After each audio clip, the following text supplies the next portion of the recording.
En teoría, jóvenes, Zoom les va a mandar un resumen de la reunión a todos. Al terminar, ahí me cuentan si les llega el resumen de la reunión, ¿verdad? Porque en teoría me lo deberían de mandar a mí también, pero no me ha llegado. Pero en teoría le tengo activada una función que pues hace un resumen de todo lo que vimos nosotros acá. Ahí me cuentan si les llega y me cuentan si les funcionó o no les funcionó, si en caso haya llegado. Bien, ¿te recuerdan que lo último que vimos nosotros en la última clase era lo relativo a la prenda y el usufructo de las acciones? Las acciones, al ser bienes muebles, son susceptibles de que se puedan otorgar en prenda, o sea, que se den en garantía, ¿verdad? Para el cumplimiento de una obligación. Y también se puede otorgar usufructo sobre las acciones, o sea que el goce y el disfrute de los derechos que otorga la acción lo tenga una persona que no es el propietario, ¿verdad? A eso se refiere el usufructo. Y veíamos las diferentes reglas que aplican con relación al usufructo a cada una eh, de estas acciones. Ahora bien, vamos a platicar un poquito sobre las formas de circular de la acción. Fíjense que anteriormente las acciones podían circular de forma nominativa o al portador. O sea, esta sociedad podría ser real y totalmente anónima, ¿verdad? ¿Por qué? Porque, pues básicamente, al ser las sociedades al portador, no estaban emitidas a nombre de ninguna persona, sino que quien las tuviera en su poder era quien iba a reclamar la acción, ¿verdad? Pero, pues, por disposiciones de la ley contra el lavado de dinero y otros activos, eh, pues se hizo una prohibición de que existieran acciones al portador. Entonces, desde ese momento, las acciones que puede emitir la sociedad únicamente son acciones nominativas. Las características de las acciones nominativas es que las acciones nominativas deben de tener un registro en la sociedad, o sea, están emitidas a nombre de una persona determinada, por ejemplo, de que Evelyn Asturias compró la acción, entonces se emite la acción a favor de Evelyn Asturias, pero además la sociedad tiene un registro de esa acción, ¿verdad? Y en ese registro, en ese libro de registro, establece que la acción número 635 le corresponde a Evelyn Asturias. Ahora, ¿qué pasa si Evelyn le quiere vender esa acción a Yolanda? Se la puede vender, pero para eso tiene que realizarle un endoso, ¿verdad? La transferencia de la acción, yo se la puedo vender, se la puedo regalar, se la puedo permutar, ¿verdad? Cualquier forma. Entonces, pero la transferencia de la acción se hace mediante el endoso, luego la entrega y por último el registro de la acción. O sea, Evelyn le endosa la acción a Yolanda, ya la acción endosada se la entrega y ya Yolanda con esa acción en su poder tiene que ir a la sociedad para que le hagan la inscripción en el cambio de registro. Entonces en el libro de registro se hace constar que esa acción, la 635 que le pertenecía a Evelyn, fue endosada a favor de Yolanda. Entonces miren, ahora la nueva propietaria de la acción es Yolanda. Y así sucesivamente cada vez que cualquiera de las acciones sea vendida, ¿verdad? Entonces, en este tipo de acciones hay un libro de registro en la sociedad en el cual se debe inscribir el traspaso de la acción. ¿Estamos bien? Artículo 108, por favor, Evelyn. De acuerdo, licenciado.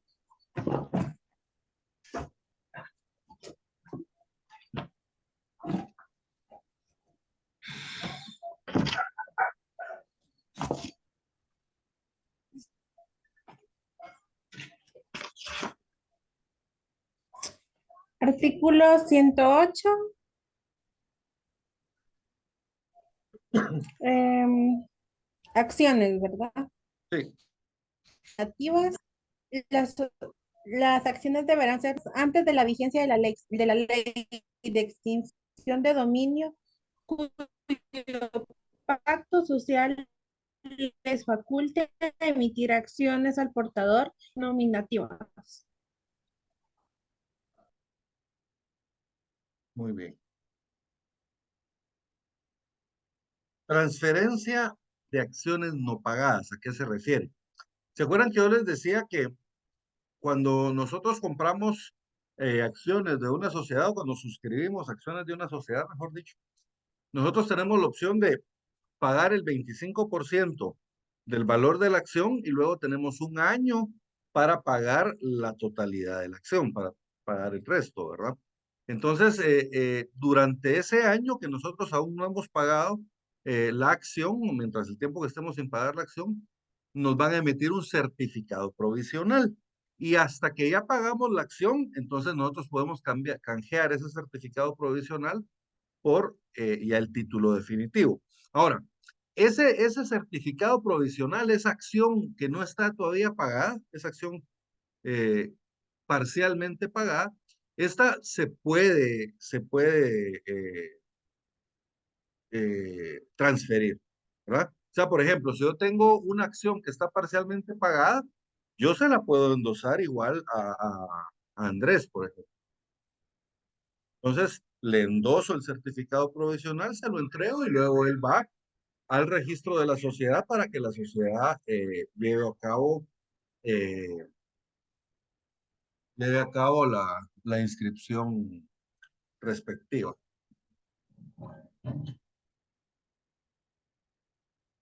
¿verdad? Entonces,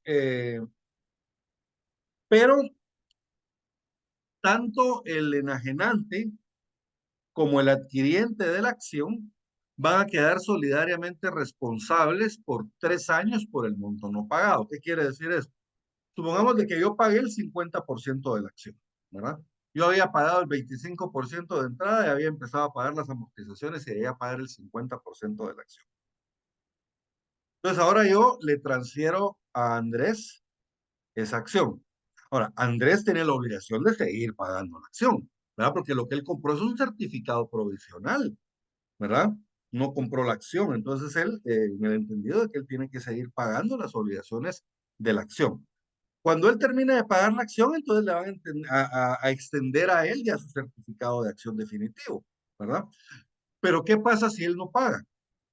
Entonces, tanto Andrés, que fue el adquiriente de la acción, como yo, que soy el que le traspasó la acción, somos solidariamente responsables por el pago de ese 50% restante. ¿Qué quiere decir? Si Andrés no lo paga, me lo pueden cobrar a mí también. Y me lo pueden cobrar a mí implica que me pueden embargar bienes, me pueden embargar sueldo, etc. ¿Verdad?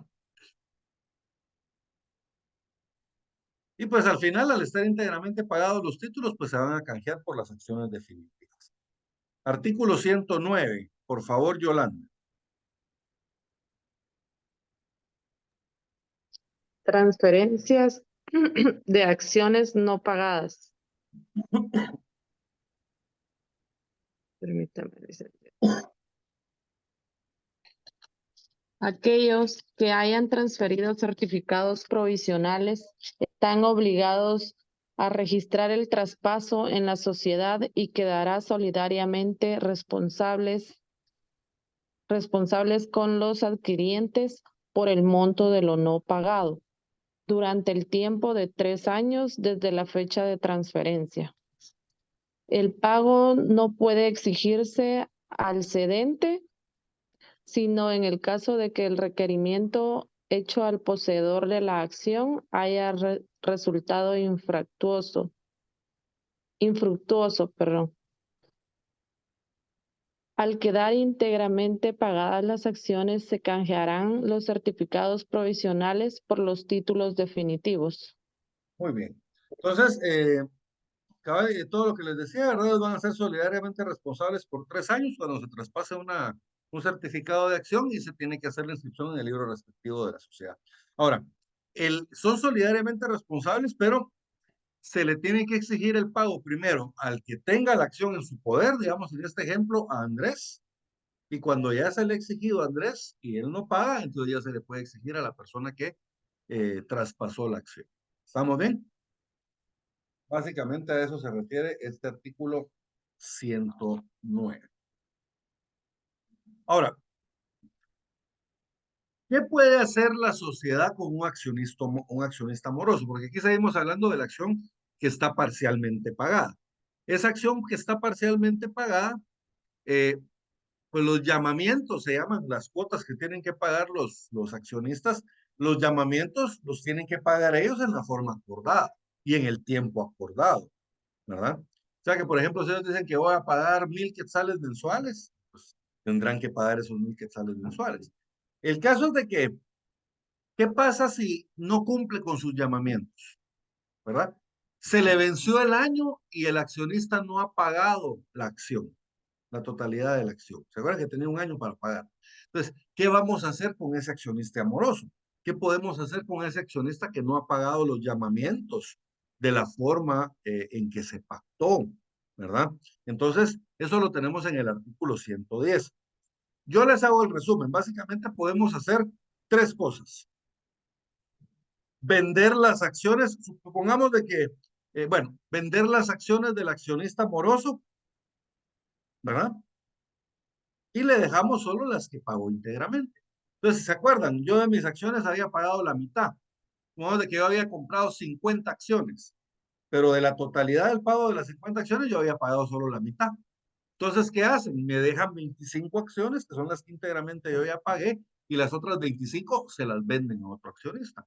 Y él, el dinero de él es el que está asociado.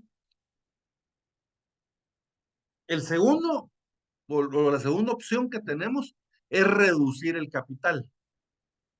¿Ah? En la primera opción conseguimos un nuevo accionista, ¿ah? Integramos un nuevo accionista a la sociedad.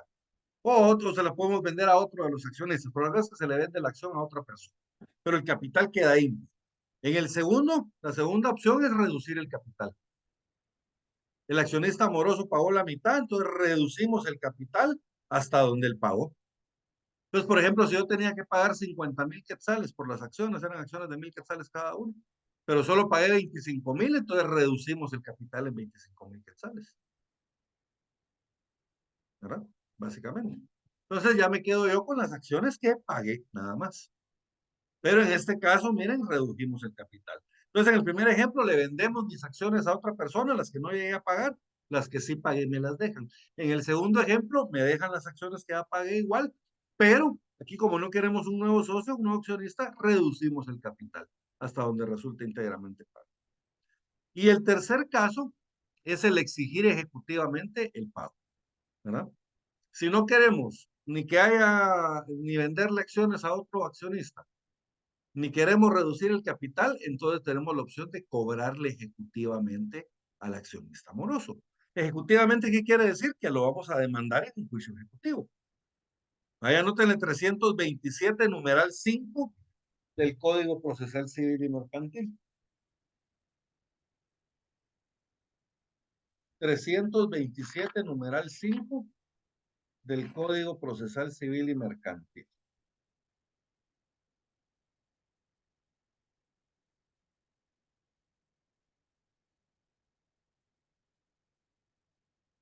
Y establece, juicio ejecutivo. Procede el juicio ejecutivo cuando se promueve en virtud de alguno de los siguientes tipos.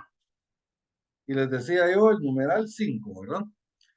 Acta notarial.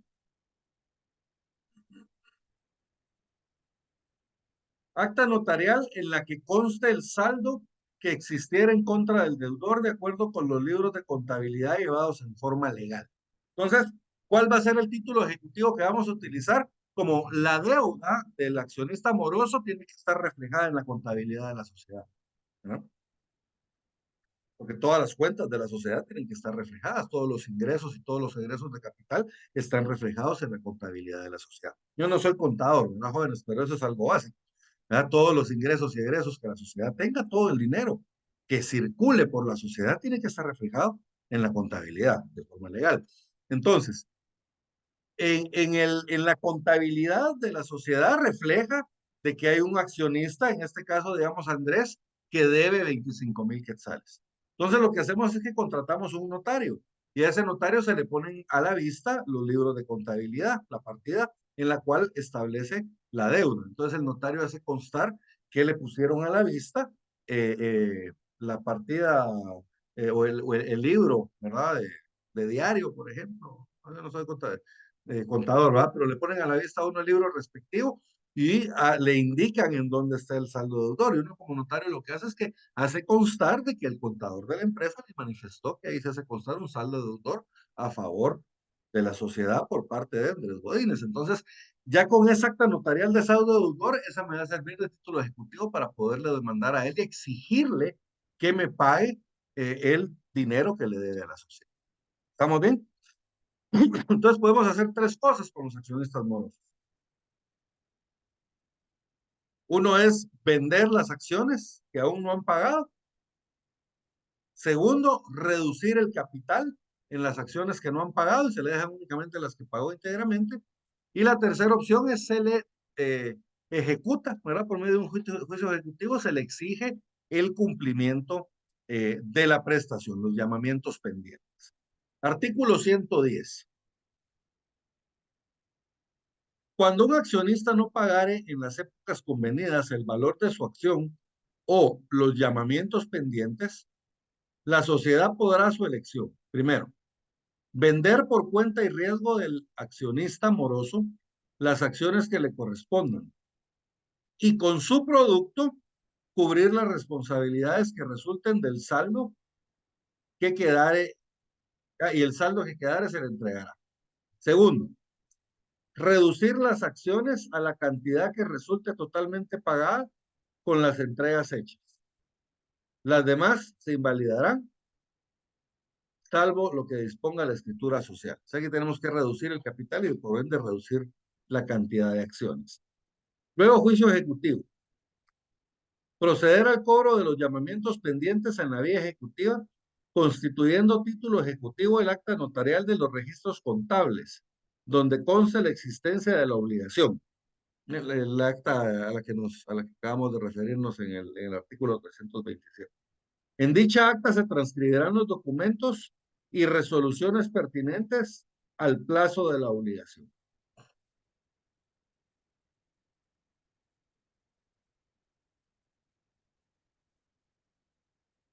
¿Alguna duda? Bien, ahora un caso especial, la adquisición de acciones por la propia sociedad. O sea, aquí quiero que entendamos algo. La sociedad es una persona jurídica distinta de los miembros o de los accionistas que la forman, ¿verdad? Entonces, por ejemplo, si Otto Guillermo Amado, Evelyn Asturias y Yolanda Flores somos accionistas de la sociedad, cada uno de nosotros tiene su propia personalidad jurídica. Y la sociedad tiene la suya. Entonces, la sociedad emite acciones y esas acciones las suscribimos cada uno de los accionistas. O sea, las acciones son bienes muebles emitidos por la sociedad que están en nombre del accionista. ¿Estamos bien? Ahora, la pregunta es, ¿puede la sociedad comprar sus propias acciones? O sea, la persona jurídica de la sociedad puede comprar sus propias acciones, las acciones emitidas por ella. Pues la regla general es que no, ¿verdad? La acción no puede comprar sus propias acciones. O sea, imagínense, yo le diría, por ejemplo, a una persona, y usted puede comprarse su propio carro. O sea, un carro que es de su propiedad lo puede comprar usted. O usted puede comprar su casa. O se puede vender su casa a usted mismo. No se puede, ¿verdad? No se puede. Entonces, como regla general, la sociedad no puede comprar sus acciones. Pero hay un caso de excepción, ¿verdad? Hay un caso de excepción, que es cuando ocurra la separación o la exclusión de un accionista. La separación es cuando el accionista voluntariamente decide retirarse de la sociedad. Y la exclusión es cuando lo sacan de la sociedad, ¿verdad? Porque él incurre en alguna causal de exclusión y entonces los demás accionistas lo pueden sacar de la sociedad, lo pueden expulsar de la sociedad. En esos dos casos, ya sea en el caso de separación o exclusión, la parte del socio separado o excluido se tiene que liquidar, ¿verdad? O sea, ¿qué quiere decir? Por ejemplo, si yo me separo de la sociedad, ese valor de las acciones que yo tengo me lo tienen que devolver. Entonces, consecuentemente, se tiene que reducir el capital de la sociedad. Ahora, hay otra opción, que alguien me compre las acciones. Entonces, si alguien me compra las acciones, sale un accionista y entra otro accionista con las mismas acciones, no hay ningún problema, el capital queda íntegro. El problema se da cuando no hay quien me compre esas acciones. Y la sociedad no quiere reducir el capital. Entonces, aquí la sociedad puede comprar sus propias acciones. La sociedad le puede decir al socio que se está separando, bueno, mira, como no queremos reducir el capital y no queremos, pues te tenemos que pagar a vos el dinero de tu acción, entonces te la vamos a comprar nosotros. Pero se las compra la sociedad, las acciones van a quedar a nombre de la sociedad. Ahora, eso solo lo pueden hacer cuando la sociedad tenga utilidades o reservas de capital, que no sean la reserva legal. ¿Ah? Tienen reservas de utilidades o reservas de capital, o sea, tienen dinerito ahí guardado, pues ahorrado, pero que no sean la reserva legal. La reserva legal no la pueden tocar para eso. Si no tienen esas reservas de capital o de utilidades, van a tener que reducir necesariamente el capital de la sociedad. ¿Estamos bien? Esas acciones que compra la sociedad quedan inactivas, ¿verdad? Mientras estén a nombre de la sociedad, quedan inactivas. O sea, no tienen derecho a voto, no se puede ejercer ningún derecho con esas acciones. ¿Estamos bien? Esas acciones, el objeto de que la sociedad las compre es que la sociedad después les va a buscar a quién vendérselas, ¿verdad? Va a buscar a quién vendérselas porque necesita recuperar ese capital que invirtió en comprarlas. Entonces, la sociedad, pues, primero, para poderlas colocar, para podérselas vender a alguien, para poder disponer de esas acciones, necesita autorización de la asamblea. O sea, los accionistas tienen que autorizar a quién o cuándo van a vender esas acciones. Segundo, no se pueden vender por un precio menor el de su adquisición. O sea que si se las compramos al socio separado, excluido, en 1,000 quetzales cada acción, a ese mismo precio las tenemos que vender, no las podemos vender a un precio menor. Y lo otro que aplica es que si en un plazo de 6 meses no se han logrado vender esas acciones, no se han colocado las acciones, entonces se debe reducir el capital. ¿Estamos bien? Esto lo tenemos en el artículo 111. Por favor, Andrés.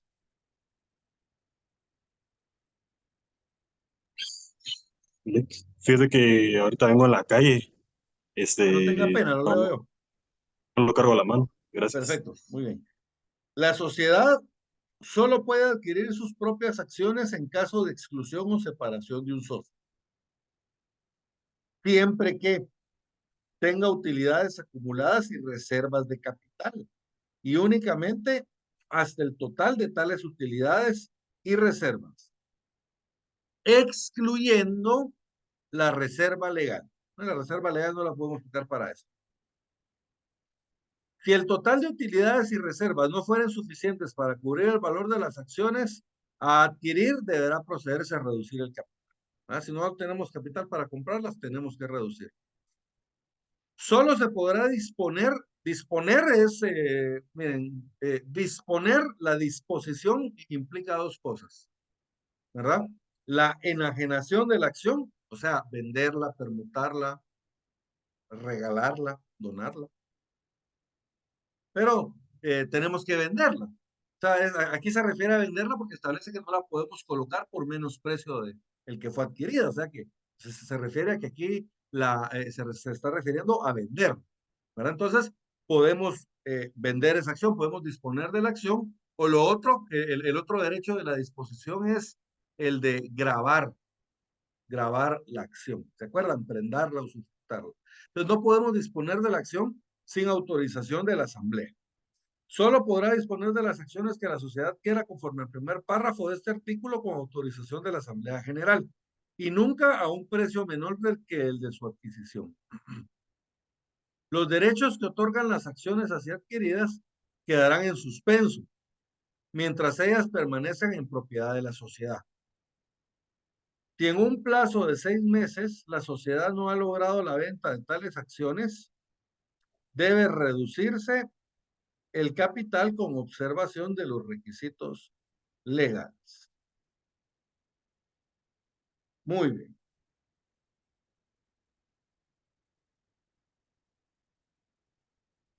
Es muy común que nosotros encontremos un término que es la amortización de las acciones. La amortización de las acciones, esto se refiere cuando hay una exclusión de un socio o hay una separación de un socio, y entonces la sociedad le debe pagar el valor de la acción al accionista. Entonces, por ejemplo, pero fíjense, pues, el valor en libros, porque la acción puede ser de 1,000 quetzales, pero si la sociedad fue muy rentable y empezó a crecer, puede ser que las acciones vayan subiendo de valor. Entonces, el valor nominal de la acción es 1,000 quetzales, pero puede ser que la acción realmente en libros valga más. Entonces, a mí me deben amortizar ese valor en libros de la acción. Pero bueno, el caso es de que amortizar la acción es cuando la sociedad le devuelve el valor de la acción al accionista y el accionista le devuelve la acción a la sociedad. ¿Y la sociedad qué hace con esa acción? La cancela, ¿verdad? La elimina. Entonces a eso se refiere la amortización de las acciones. Pero para la amortización hay ciertas reglas. Establece artículo 112. Para la amortización de las acciones se observarán las siguientes reglas. Primero, solo podrán amortizarse las acciones íntegramente pagadas. O sea, la acción tiene que estar ya pagada para que se le pueda devolver el dinero al socio. Segundo, si la amortización es por reducción de capital, deberá ser acordada por la Asamblea General, previa formulación de un balance general para determinar el valor en libros de las acciones. ¿Se acuerdan que decía que es el valor en libros de las acciones? Entonces, aquí se refiere a que vamos a reducir el capital. La reducción de capital, vamos a ver más adelante, se puede hacer de dos formas, pero se los adelanto. Puede ser reduciendo la cantidad de acciones o reduciendo el valor nominal de las acciones. Reducir la cantidad de acciones quiere decir que yo tenía 1,000 acciones emitidas y yo voy a reducir las acciones a la mitad. Voy a cancelar 500 acciones y voy a dejar solo 500. Pero las acciones siguen valiendo lo mismo, 1,000 quetzales. Ahora, en el segundo ejemplo, lo que hacemos es reducir el valor nominal de la acción. El número de acciones queda íntegro, no reducimos el número de acciones, pero reducimos el valor de cada acción. Entonces, hacia ahí reducimos el capital igual. Entonces, hay dos formas de hacerlo. Aquí se está refiriendo a cuando reducimos el capital por la amortización de acciones, ¿verdad? O sea, reducimos el número de acciones. Entonces, en este caso, como vamos a reducir el número de acciones, eh, vamos a cancelar acciones y esas acciones pues se las tenemos que pagar a sus clientes, ¿verdad? Entonces por eso es que se debe determinar el valor en libro de la acción para efectos del pago al accionista.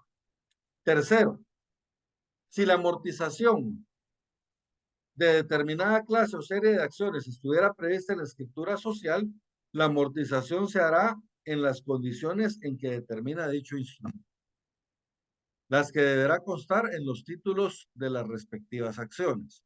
O sea que si la escritura constitutiva establece la forma en que se van a amortizar determinadas acciones o determinada serie de acciones o por ejemplo las preferentes, eso se debe hacer de la forma en que establece la escritura, pero ese texto de la escritura debe constar también en el propio texto de la acción. O sea, lo transcribimos en acciones. La amortización de acciones no reguladas en la escritura social se hará en la forma que determine la Asamblea General Extraordinaria a resolver sobre la reducción del capital y de acuerdo con lo que dispone el artículo 210. La designación de acciones que deban ser amortizadas se hará por sorteo ante notario. Quinto, disposición. Salvo disposición en contrario a la escritura social, el valor de amortización de cada acción será su valor en libros, según el balance que se mencionó en el inciso 2. Que es lo que les decía yo, o sea, a mí no me van a devolver el valor nominal de la acción, me van a devolver el valor en libros.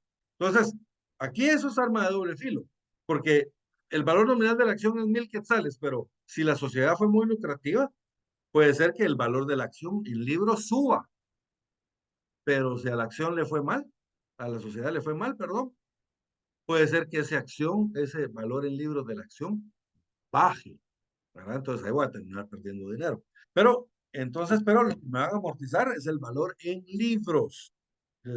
Recuérdense de eso. Sexto, los títulos de acciones amortizadas quedarán anulados y en su lugar podrán emitirse certificados de goce cuando así lo prevén expresamente la escritura social o la resolución de la Asamblea General. Séptimo, el derecho del tenedor de acciones amortizadas para cobrar su precio de las acciones, para cobrar el precio de las acciones y en su caso el de recoger los certificados de goce prescribirá en 10 años a contar de la fecha de publicación del acuerdo de reducción de capital.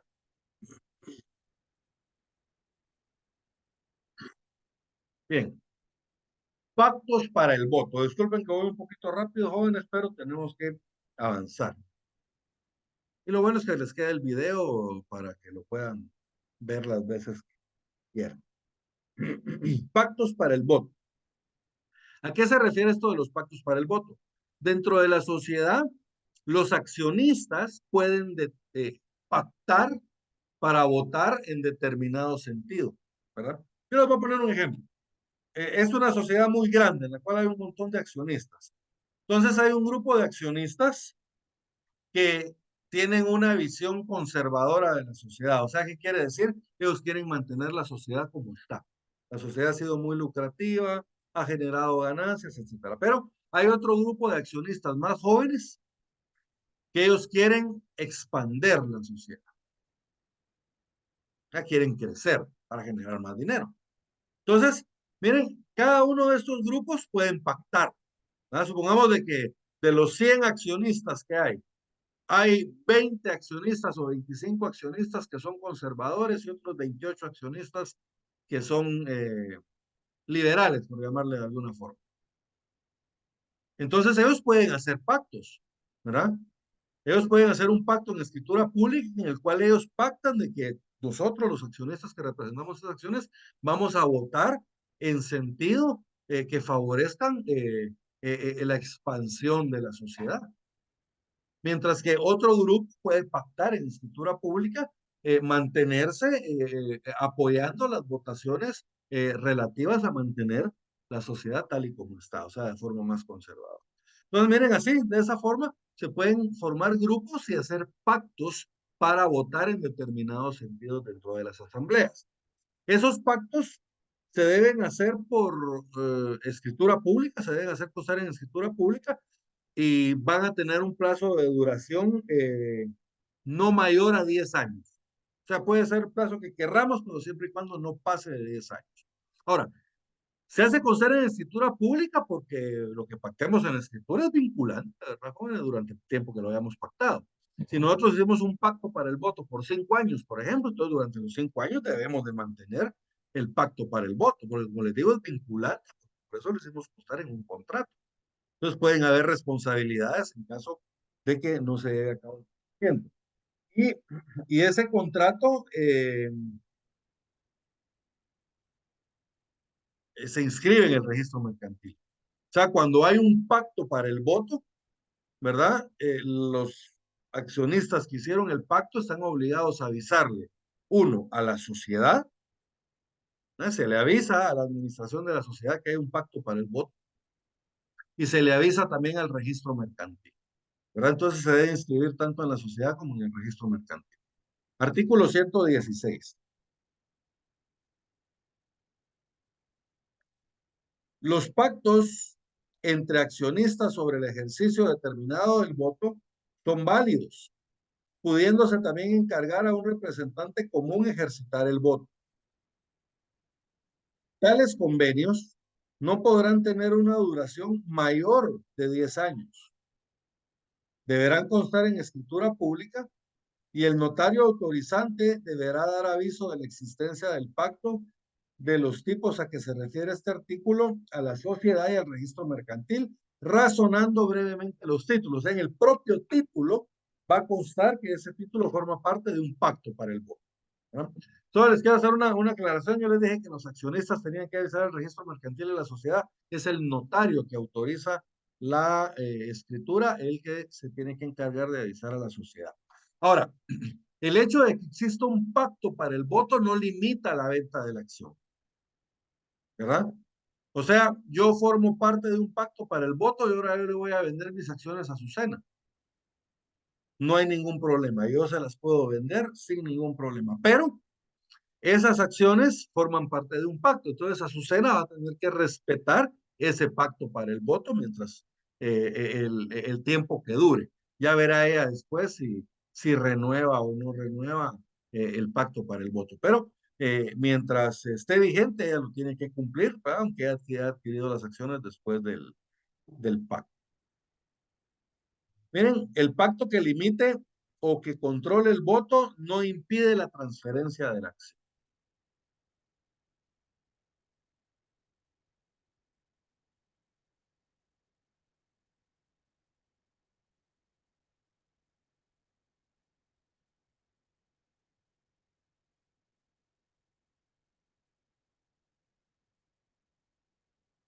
Bien.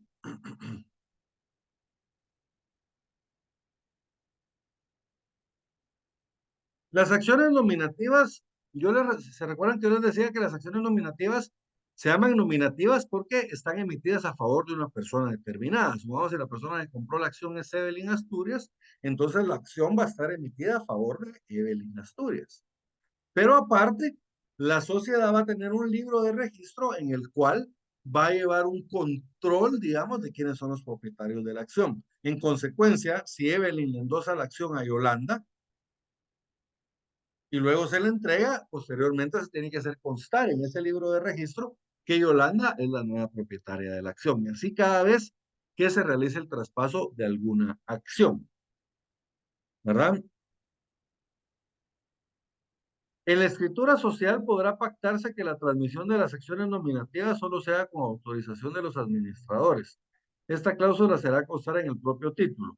Ahora, esto es algo que puede pasar, ¿verdad, jóvenes? O sea, pero si se pactó en la escritura, lo normal es que las acciones se pueden vender libremente.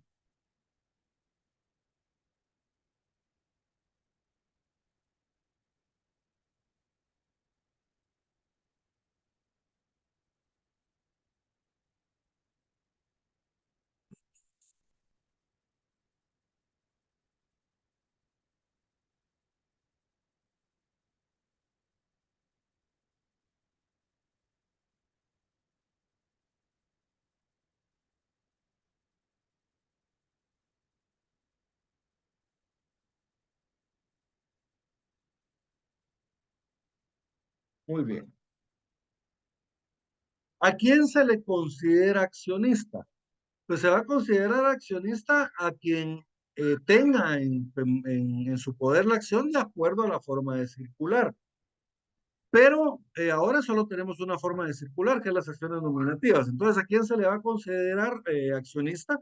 A la persona cuyo nombre aparezca en la acción y que esté registrado en el libro respectivo de accionista.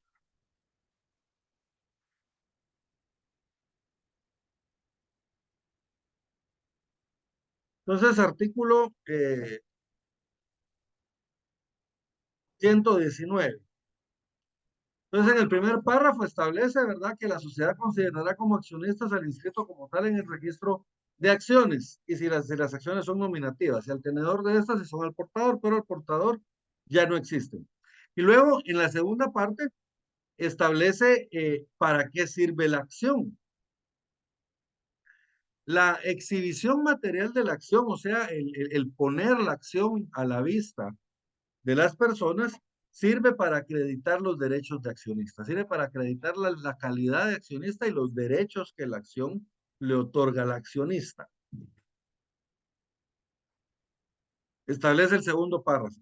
La exhibición material de los títulos es necesaria para el ejercicio de los derechos que incorporan las acciones al portador, pero podrán sustituirse por la presentación de una constancia de depósito en una institución bancaria o por certificación que de los títulos que estén a disposición de una autoridad en ejercicio de sus funciones. Esto era lo que establecía para las acciones al portador, como era muy peligroso estar con las acciones al portador en la calle, porque si se nos perdían, pues eran de la persona que las tuviera en su poder, entonces nos daba la opción de depositarlas en un banco y el banco nos emitía un certificado por esas acciones al portador. ¿No? Pero ya no tiene tanta trascendencia. Y luego la emisión de los títulos. Los títulos definitivos de acciones deben de estar emitidos dentro de un plazo que no exceda de 1 año, contado a partir de la fecha de la escritura constitutiva o de la modificación de esta. ¿Verdad? Artículo 120. ¿Se acuerdan que este ya lo habíamos visto al principio? Cuando veíamos de que tenemos 1 año para pagar la acción definitiva.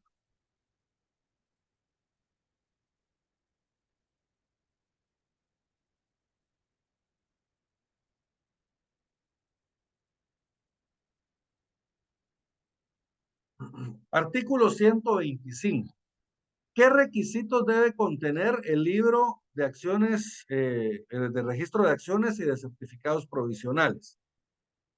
Las sociedades anónimas llevarán un registro de las acciones nominativas y de los certificados provisionales emitidos por estas, el cual contendrá, estoy leyendo el artículo 125, el nombre del accionista, la información necesaria para la debida identificación del accionista y la indicación de las acciones que le pertenezcan, expresando los números de serie, clases y demás peculiaridades.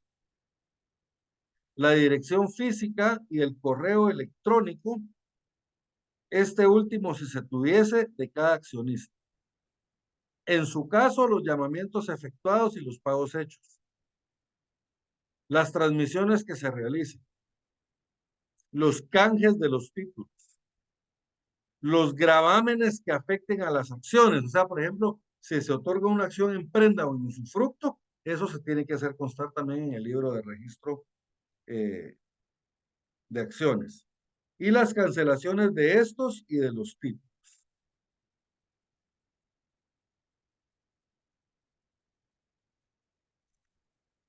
Suscripción de nuevas acciones.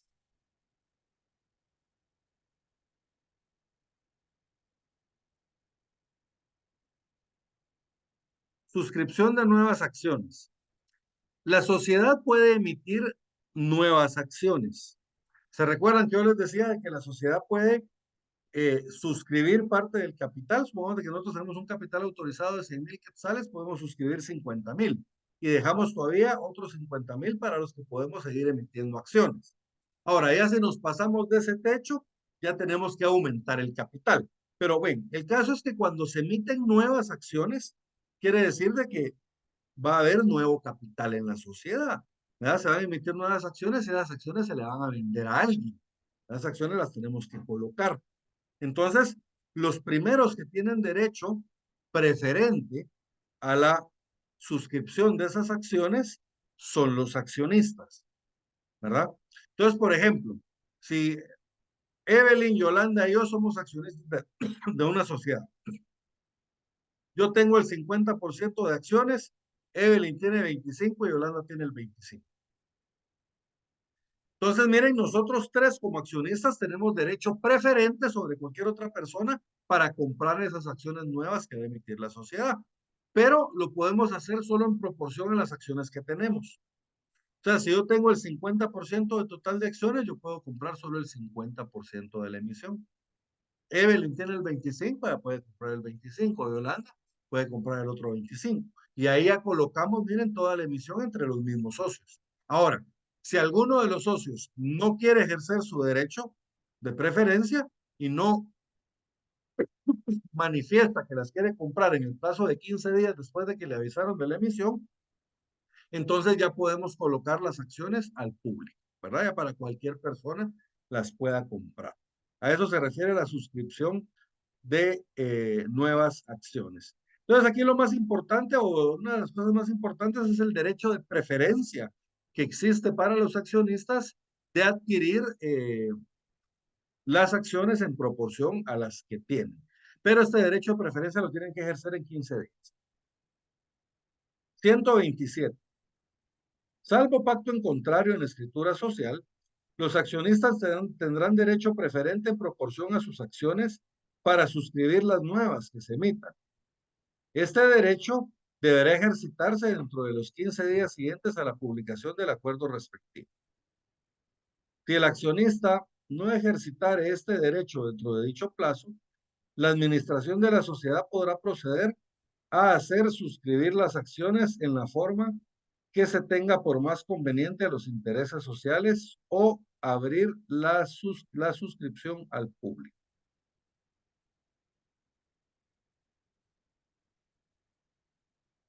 ¿Cómo se transfieren las acciones nominativas? Yo les decía hace un momento que se transmiten mediante el endoso, la entrega y el registro, ¿verdad? Primero se le entregan, primero se endosan, perdón, a favor de la persona a quien se las vamos a vender. Luego le entregamos las acciones y luego esa persona tiene que acudir a la sociedad a registrar el cambio o la transmisión de las acciones en el libro respectivo. 128. Transferencia de acciones. Las acciones nominativas son transferibles mediante endoso del título que el interesado, para que se le tenga como accionista, hará registrar en el libro correspondiente. ¿Estamos bien? Entonces se le hace el endoso y el interesado tiene que ir a registrar en el libro correspondiente. Si no, no se le va a tener por accionista. Las acciones al portador son transferidas por la mera tradición, pero ya no existen. La mera tradición quería decir por la entrega, ¿verdad? Entonces, si yo tenía una acción al portador y si yo se la entregaba a Evelyn, ya Evelyn la tenía en su poder, ella era la accionista de ahora en adelante, ¿verdad? Pero ese tipo de acciones ya no sirve, ya no existen.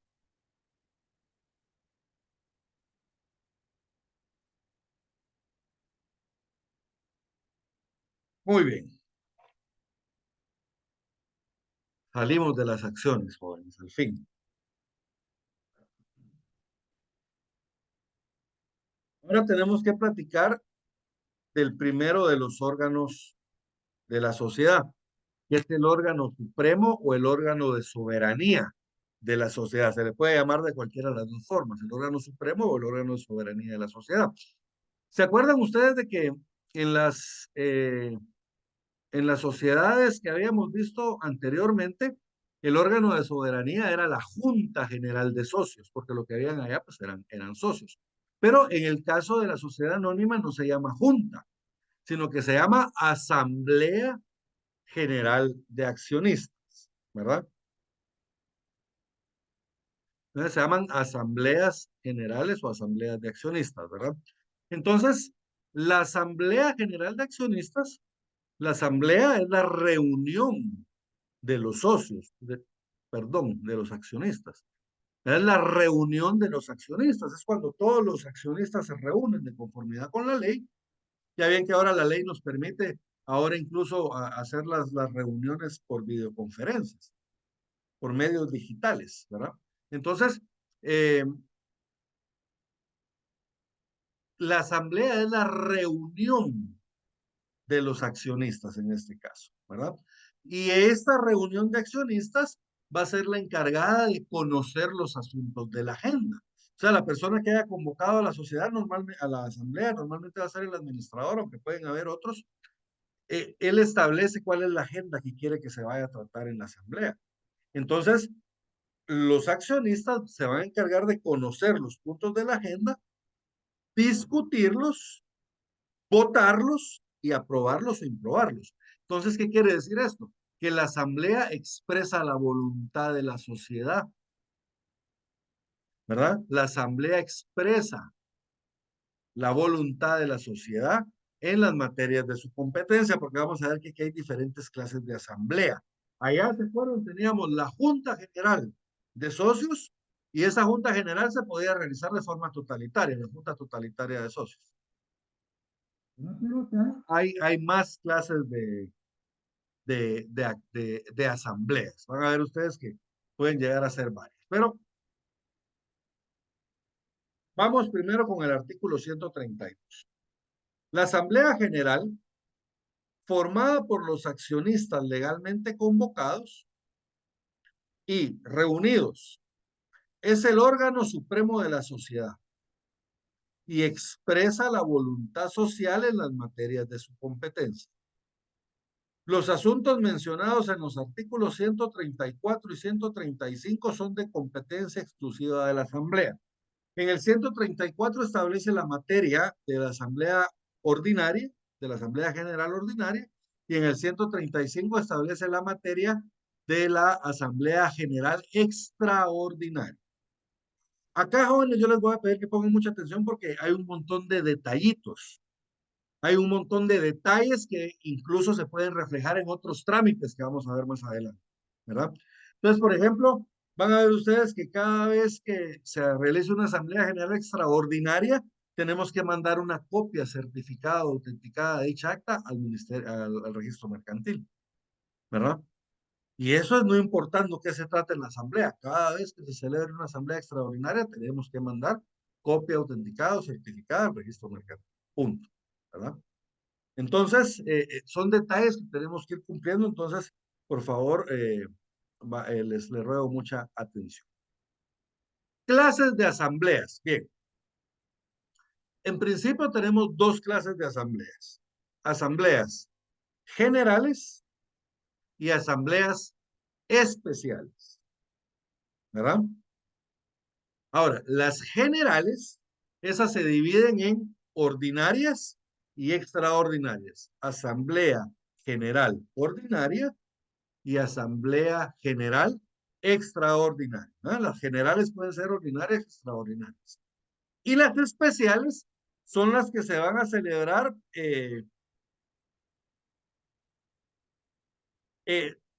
para tipos especiales de acciones. ¿Se acuerdan que veíamos de que todas las acciones tienen los mismos derechos, pero pueden haber acciones preferentes, ¿verdad? Que tienen preferencia en el momento en que se van a emitir o en el que se van a pagar las utilidades de las acciones, por ejemplo. Entonces, cuando van a celebrarse asambleas que corresponden solo celebrarlas a los accionistas preferentes, por ejemplo, esa es una asamblea especial, ¿verdad? Ahora todas las demás son asambleas generales. Entonces, miren, artículo 133. Clases de asambleas. Las asambleas generales de accionistas son ordinarias y extraordinarias. Entonces, miren, las generales son ordinarias y extraordinarias. Y luego tenemos las especiales. Las especiales se regirán en lo aplicable por las normas dadas para las generales, ¿verdad? Entonces no nos explica aquí qué son las especiales, pero les explico yo. Son aquellas asambleas que celebran los accionistas especiales, ¿verdad? Los accionistas que tienen derechos preferentes con sus acciones.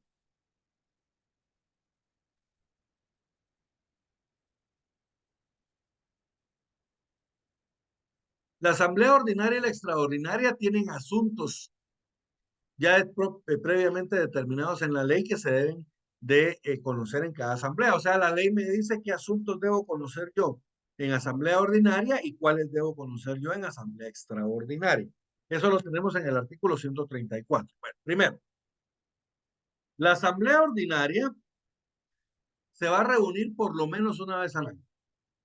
Porque se acuerdan de que una vez al año los administradores le tienen que rendir cuentas a la sociedad, a la asamblea, y tiene que realizarse la repartición de las utilidades respectivas, si es que hay, ¿verdad? Entonces, esa es la asamblea anual. Y ahí tiene que presentar el estado financiero de la sociedad, tiene que presentar los balances, etcétera, ¿verdad? Tiene que informar sobre el estado y las finanzas de la sociedad. Entonces, esta se reúne una vez al año, obligatoriamente. Cada vez que hay un cierre de ejercicio social, se tiene que reunir la Asamblea General Ordinaria. Va a ser una asamblea anual que se celebra siempre en todas las sociedades. Pero también se puede convocar en cualquier otro momento, ¿verdad? Y se va a ocupar normalmente de los asuntos que sean del giro ordinario de la sociedad. O sea, aquellas cosas que son la actividad normal de la sociedad. ¿Estamos bien? Establece.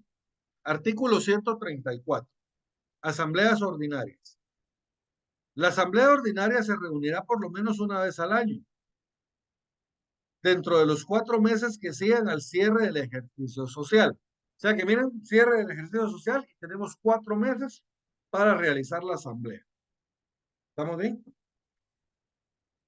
Pueden ser 1 mes, 2 meses, 3 meses, lo que no podemos es pasarnos de 4 meses. Y también en cualquier tiempo que sea convocada. Deberá ocuparse, además de los asuntos incluidos en la agenda, de los siguientes.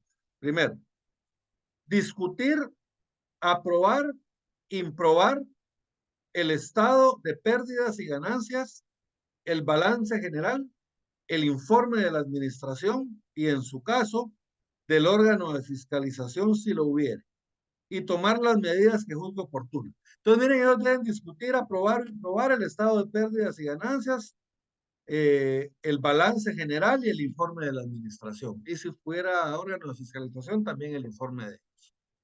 Segundo, nombrar y remover a los administradores, al órgano de fiscalización si lo hubiere, y determinar sus respectivos emolumentos. O sea, por ejemplo, si la sociedad necesita nombrar a un administrador único o a un gerente, o remover a uno de ellos, solo teniendo en cuenta que si lo vamos a remover, en la misma remoción tenemos que nombrar al sustituto.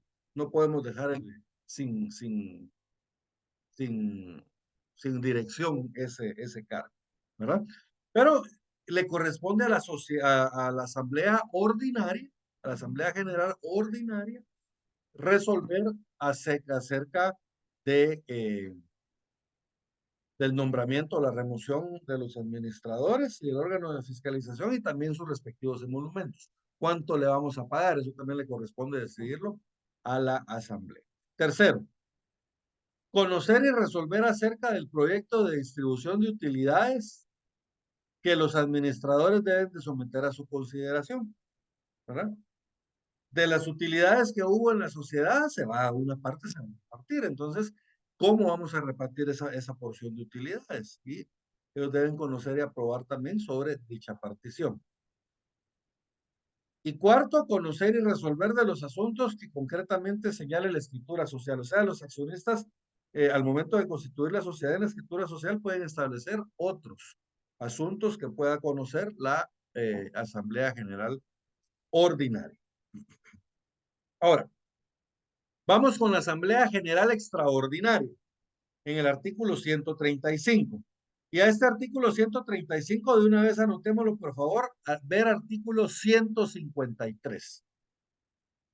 Y anótenle ahí copia certificada del acta al registro mercantil en 15 días. Yo se lo tengo abreviado, yo solo tengo copia certificada del acta al RM, ya sé que es registro mercantil, y 15 días. Entonces, ahorita vamos a ir a ver ese fundamento. Cada vez que nosotros realicemos una asamblea extraordinaria, una asamblea general extraordinaria, tenemos que enviar una copia certificada o autenticada al registro mercantil. Eso para que lo tomen en cuenta cuando estén asesorando ustedes sociedades mercantiles. Asambleas extraordinarias. Son asambleas extraordinarias las que se reúnen para tratar cualquiera de los siguientes asuntos. Primero, toda modificación de la escritura social, incluyendo el aumento o reducción del capital o prórroga del plazo. Cualquier modificación que vayamos a hacer a la escritura constitutiva tiene que ser aprobada por la asamblea extraordinaria. Segundo, creación de acciones de voto limitado o preferente y la emisión de obligaciones o bonos cuando no esté previsto en la escritura social. Pues miren, si no está previsto en la escritura social, la creación de acciones con voto limitado o preferentes y la emisión de obligaciones, esto se refiere a unos títulos de crédito que se llaman obligaciones sociales, pero se les conoce también como debentures. Estoy seguro que ese nombre de debentures lo han oído en algún momento. Entonces, para poder emitir debentures, la sociedad también necesita autorización de la Asamblea Extraordinaria. Tercero, la adquisición de acciones de la misma sociedad y la disposición de ellas. ¿Se recuerdan? Cuando excluimos o se separa un socio y no queremos reducir el capital y la sociedad decide comprar sus propias acciones. Pues esa compra de las acciones por parte de la sociedad tiene que ser aprobada por la Asamblea General Extraordinaria. Aumentar o disminuir el valor nominal de las acciones. Si les queremos aumentar el valor a las acciones, valen 1,000 quetzales, si queremos que ahora valgan 2,000, lo podemos hacer. O si igual, si queremos disminuir de 1,000 a 500 quetzales, podemos disminuirlo también, pero necesitamos autorización de la Asamblea General de Acciones. Quinto, los demás que exija la ley de la escritura social. Y sexto, esto es importante. A nosotros nos decía el licenciado Castillo, mi maestro, nos decía, ¿qué pasa si tenemos asuntos que son de asamblea ordinaria y otros asuntos que son de asamblea extraordinaria. ¿Qué hacemos? ¿Convocamos a dos asambleas?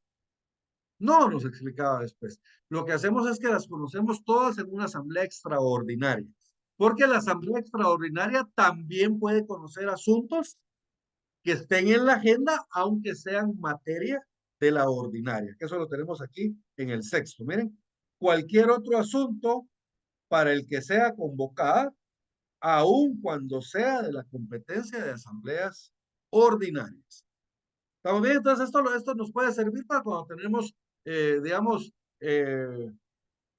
tenemos que nombrar a un gerente, pero también tenemos que discutir sobre la modificación de una escritura social.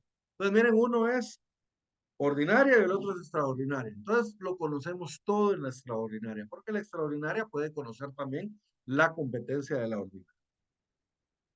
Estas asambleas podrán reunirse en cualquier tiempo, establece la ley, las extraordinarias.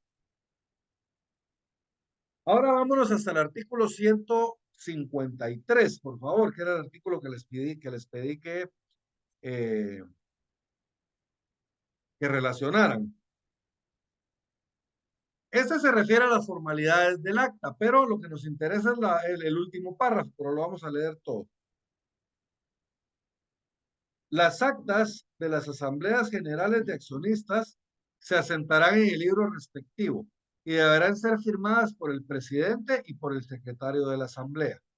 Entonces, lo normal es que las asambleas, tanto las ordinarias como las extraordinarias, se tienen que hacer constar en el libro de actas. O sea, cada sociedad tiene que pedirle al registro mercantil que le autorice libro de actas y en ese libro las tiene que realizar. Cuando por cualquier circunstancia no pudiera sentarse el acta de una asamblea en el libro respectivo, se levantará ante notario. Ahora, esto es un caso de excepción, joven. Si, por ejemplo, yo no me di cuenta y se me acabaron las hojas, tengo que realizar una asamblea, entonces de emergencia, yo la puedo hacer constar en acta notarial. Contrato a un notario para que el notario haga constar la asamblea en acta notarial. Pero esto es, se entiende que es un caso de emergencia. Lo normal es de que la sociedad debería tener sus libros autorizados. Hay algunas sociedades que tienen una mala práctica, que es que no tienen libros, ¿verdad, jóvenes? Y lo están emitiendo siempre por medio de acta notarial. Pero esto no es correcto, ¿verdad, jóvenes? Lo normal es que la sociedad debería tener el libro y ahí en el libro de actas debería estar documentada toda estas actas, ¿verdad? Ahora lo que nos interesa, el tercer párrafo. Dentro de los 15 días siguientes a cada asamblea extraordinaria, los administradores deberán enviar al registro mercantil una copia certificada de las resoluciones que haya tomado acerca de los asuntos detallados en el artículo 135. Del cumplimiento de estas obligaciones responden solidariamente el presidente de la asamblea y la administración. Bien, regresemos entonces al artículo 135.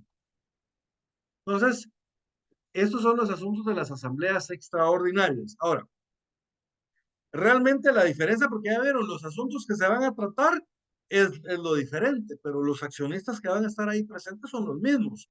Entonces, ¿qué cambia? Lo que cambia es el quórum. Ahorita en un ratito vamos a ver lo relativo al quórum.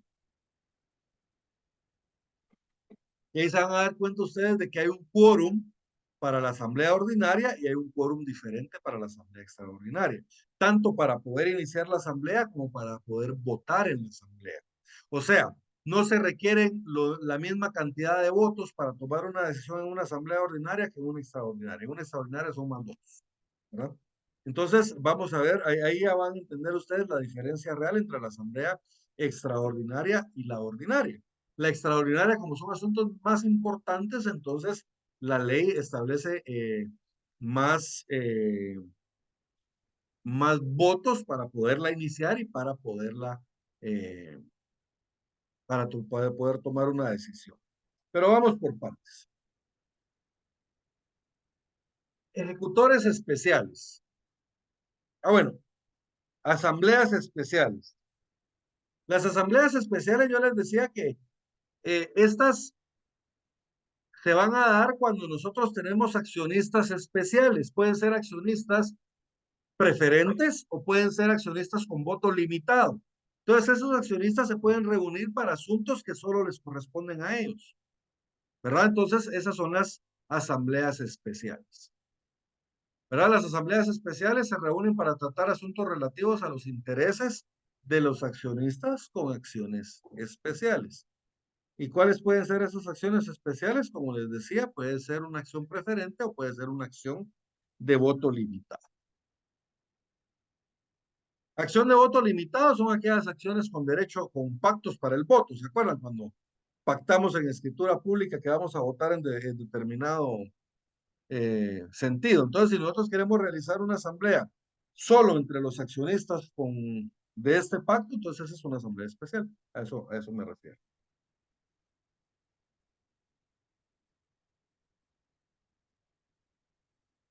Bien.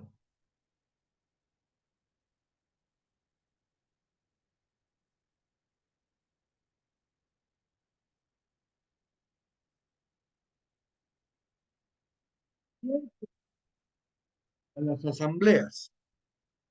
Bien, las asambleas pues van a ser convocadas eh, por los administradores, ¿verdad? Y la ley establece que deben realizarse por medio de avisos, ¿verdad? Por medio de avisos, pero se recuerdan de que ya vimos que según las reformas al Código Civil, al Código de Comercio, perdón, todas las convocatorias que se hagan se pueden hacer de forma electrónica, ¿verdad? Todas las convocatorias que se hagan se pueden hacer de forma electrónica. O sea que aquí establece lo relativo a la convocatoria como se hace tradicionalmente, pero entendemos de que también la ley nos permite hacerlo de la convocatoria de otras formas electrónicas. Por ejemplo, tal y como lo establece el artículo 15. Las sociedades mercantiles se regirán por las estipulaciones de la escritura social y por las disposiciones del presente código. Contra el contenido de la escritura social es prohibido a los socios hacer pacto reservado o poner prueba alguna. Ahora pongan atención a esta última parte. La participación o toma de decisiones en asambleas, juntas, sesiones administrativas, el envío de convocatorias y cualquier comunicación entre los socios o entre los socios y la sociedad mercantil podrá realizarse por cualquier método de comunicación a distancia, según lo estipulado en la escritura social. O sea que para que esto aplique, tiene que estar regulado también en la escritura social de esa forma. En caso se utilicen tecnologías que permitan la comunicación a distancia, se considerará que el acto ocurrido en el lugar en el que la sociedad tenga su domicilio. Para la validez de cualquier comunicación a distancia, la escritura social podrá determinar la aplicación de mecanismos previstos en la legislación nacional o cualquier otra alternativa que permita asegurar la autenticidad e integridad de sus comunicaciones. O sea que, aunque la sociedad está aquí en Guatemala, pero vemos un socio en Estados Unidos, otro en Costa Rica y otro en Panamá, estamos conectados en videoconferencia, para la ley se entiende que la reunión fue hecha en la sede de la sociedad. Entonces les decía que aquí están los requisitos de la convocatoria, que debe hacerse una publicación, etcétera, pero ahora la ley nos permite hacerlo mediante medios electrónicos también. Hago la aclaración. Entonces, la convocatoria se va a hacer mediante avisos publicados por lo menos 2 veces en el diario oficial y en otra mayor circulación y con por lo menos 15 días de anticipación a la fecha de la celebración, ¿verdad? Y aquí les puse yo, hay que tomar en cuenta a los artículos 15, que es el que les acabo de leer, y el artículo 41, que es, pues, regula básicamente lo mismo, ¿verdad? El 41 establece en el tercer párrafo la participación o toma de decisiones en asambleas, juntas, sesiones administrativas, el envío de convocatoria y cualquier comunicación entre los socios o entre los socios y la sociedad mercantil podrá realizarse por cualquier método de comunicación a distancia, según lo estipulado en la escritura social. Y es básicamente lo mismo que dice el párrafo que le leí antes. Esto no se los voy a volver a leer, ¿verdad? Entonces hay que tomar en cuenta, tienen que tomar en cuenta esto para cuando estén realizando ustedes la convocatoria. Ahora, la convocatoria debe contener, este contenido de la convocatoria sí es independiente de que lo hagamos electrónico o por publicación en el diario oficial, ¿verdad? Siempre vamos a tener que contener estos requisitos. Los avisos deberán contener el nombre de la sociedad en caracteres tipográficos notorios, el lugar, fecha y hora de la reunión, la indicación de si se trata de asamblea ordinaria, extraordinaria o especial, los requisitos que se necesitan para poder participar en ella. Si se tratara de una asamblea extraordinaria o especial, los avisos de convocatoria deberán señalar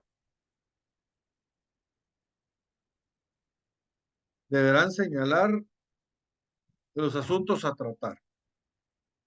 En caso de que la escritura social autorizara la celebración de asambleas de segunda convocatoria, deberá también señalarse la fecha y hora en el lugar en que esas se reunirán. Las asambleas de segunda convocatoria son cuando no hay quórum, más jóvenes. El día y hora de la reunión no llegan los accionistas, entonces se puede hacer una segunda convocatoria, ¿verdad? En las sociedades que hayan emitido acciones nominativas, deberán enviarse los tenedores de estas a los tenedores de estas y a la dirección que tengan registrada un aviso escrito que contenga los detalles antes indicados. El aviso que deberá remitirse por correo certificado con la anticipación señalada en el primer párrafo de este artículo.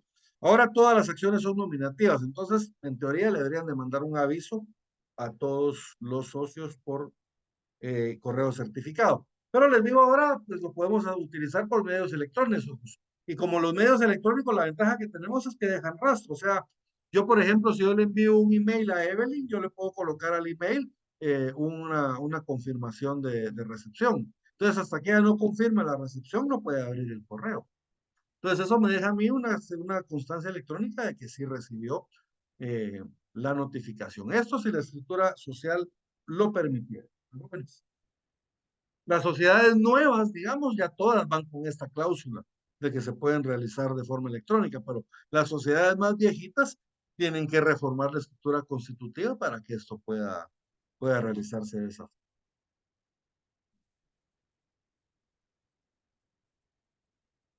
Bien, la convocatoria de la asamblea la deben realizar los administradores. O si fuere materia del órgano de fiscalización, o sea, por ejemplo, si el órgano de fiscalización en que encontró alguna malversación o algo en contra de los administradores, entonces el órgano de fiscalización también puede convocar asambleas. Pero lo normal es que sea el administrador, ¿verdad? Pero lo normal es que el administrador va a convocar a todas las asambleas. También lo puede hacer el órgano de fiscalización en la materia de su competencia y también pueden convocar a la asamblea los socios que representen el 25 por los accionistas, perdón, que representen el 25% de totalidad de las acciones. En el caso de los socios que representan por lo menos el 25% de totalidad de acciones, estos le van a solicitar al administrador que convoque la asamblea. Ahora, si estos no la convocan, entonces los accionistas pueden acudir al juez de primera instancia y en incidente puede solicitarle que ordene la realización de la audiencia. Eso lo tenemos en el artículo 140. La convocatoria para las asambleas deberá hacerse por los administradores o por el órgano de fiscalización si lo hubiera. Si coinciden las convocatorias, se dará preferencia a la hecha por los administradores y se fusionarán las agendas. Si los administradores convocaron una asamblea y al mismo tiempo convocaron una asamblea a los fiscalizadores, entonces se le va a dar preferencia a la que convocaron los administradores, pero la agenda de los fiscalizadores la vamos a conocer también en esta asamblea. Ahora, lo que les decía del 25% de los accionistas lo tenemos en el artículo 141. Los accionistas que representen por lo menos el 25% de las acciones con derecho a voto podrán pedir por escrito a los administradores en cualquier tiempo la convocatoria de una asamblea general de accionistas para tratar los asuntos que indiquen en su petición. O sea, tenemos que indicar cuáles son los asuntos que queremos que se trate en esa asamblea.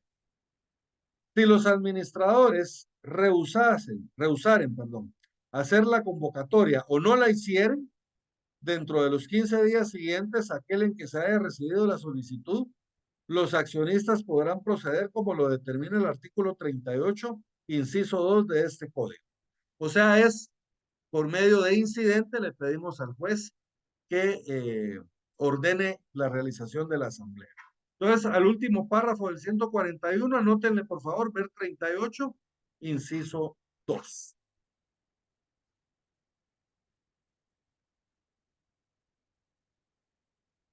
Y leamos también el artículo 142. Además de lo prescrito en el artículo 38, inciso 2 de este código, cualquier accionista podrá promover judicialmente la convocatoria de la Asamblea General cuando la Asamblea Anual no haya sido convocada o si habiéndose celebrado no se hubiera ocupado de los asuntos que indica el artículo 134. ¿Se acuerdan que tenemos que celebrar una Asamblea Anual dentro de los 4 meses siguientes a que se realice el cierre del ejercicio de la sociedad? Si no se realiza esa asamblea, entonces cualquier accionista, también por medio de incidente, le puede pedir de primera instancia que ordene la realización de esa asamblea. Lugar de la reunión. Las asambleas se van a reunir en el lugar que es la sede de la sociedad, ¿verdad? La sede de la sociedad, salvo que la escritura social permita hacerlo en otro lado. Pero es que hay sociedades que son muy grandes, entonces no caben todos los accionistas en la sede de la sociedad. Entonces, yo he visto, por ejemplo, algunas sociedades que alquilan un salón de un hotel, en el Camino Real, por ejemplo, de una sociedad que alquilaba una vez un salón de esos enormes en el Camino Real y ahí realizó la asamblea, porque no tenían espacio suficiente en la sede de la sociedad. Entonces, lo normal es de que la reunión de la asamblea se va a hacer en la sede de la sociedad, a menos que la escritura permita realizarlos en otro lado. Y tomando en cuenta siempre lo relativo al artículo 41 y al artículo 15, ¿verdad? Que establece que si la escritura lo permite, también ya las podemos hacer de forma electrónica. 143. Las asambleas generales se reunirán en la sede de la sociedad, salvo que la escritura social permita la reunión en otro lugar.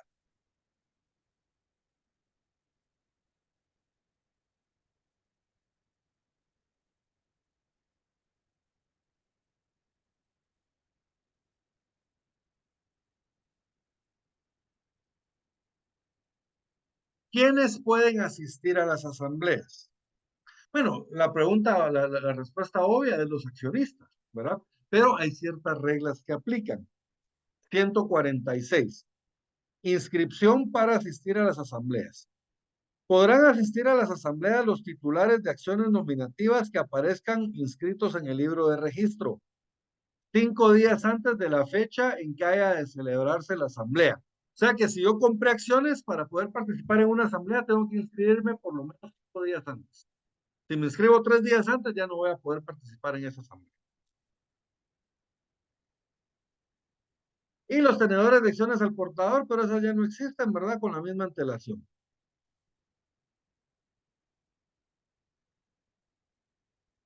Presidencia de la asamblea. ¿Quién va a presidir la asamblea? Bien, lo normal es que la escritura, la asamblea, la presida el administrador de la sociedad, ¿verdad? La puede presidir el administrador de la sociedad. O puede ser el presidente del consejo de administración, en su caso, depende si tiene administrador único o tiene consejo de administración.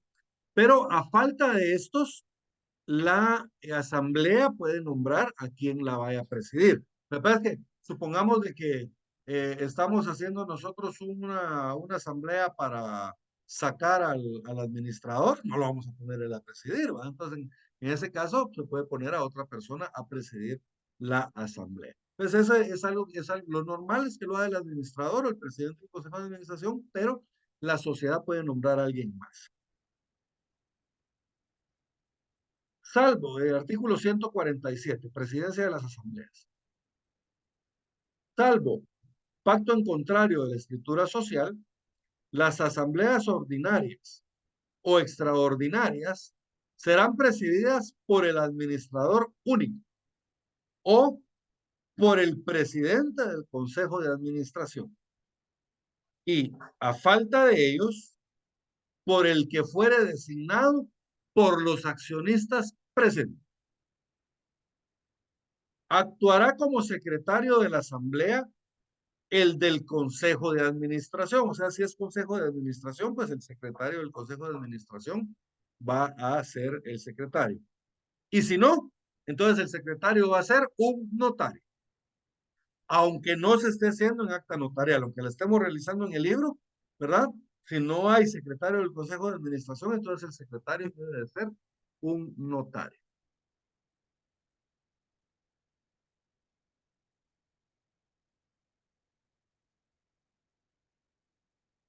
Ah, ok.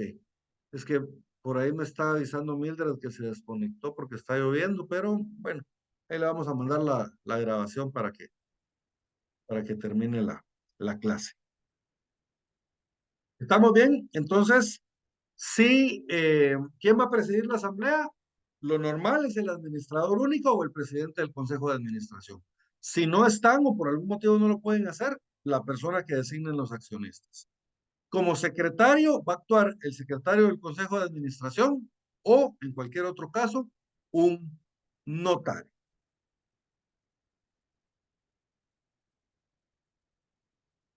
¿Estamos bien? Muy bien, jóvenes. Vamos a terminar la clase el día de hoy porque ya no nos da tiempo a ver el quórum en 4 minutos.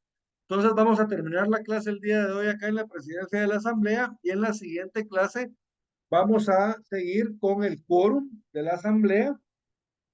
Vamos a terminar lo que son las asambleas, vamos a pasar a la administración y vamos a terminar de una vez la fiscalización. Y yo espero que terminemos de una vez también la sociedad en comandita por acciones. Así podemos ya pasar en la siguiente clase al aumento y reducción de capital. ¿Estamos bien?